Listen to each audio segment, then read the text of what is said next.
پیغمبر علیه السلام فرمایي یو سړی چې ماخستن پرېوځي او بیا دی اودس وکړي پر اوداسه پرېوتی او بیا دی چې پرېوتی ذکر یې کوئ فیسبوک واغه موبایل بل بل یې نه یې کړي ذکر یې کوئ نو ذکر یې کوئ په دغه ذکر کې دی بدسلو نو د الله رسول فرمایي دی چې کله د شپې پر اړخ راوړي کروټ بدلوي نو په دغه کې دی راویښ سي په دغه حال کې د الله رسول فرمایي که دی دعا وغواړي د دنیا هم او د آخرت هم د دنیا هم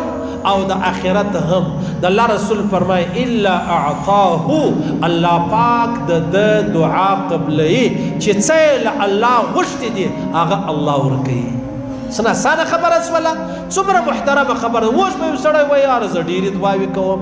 ما ډېر وار داسې کړي دي نو چې موږ د پیغمبر علیه السلام حدیث د پیغمبر علیه السلام ارشاد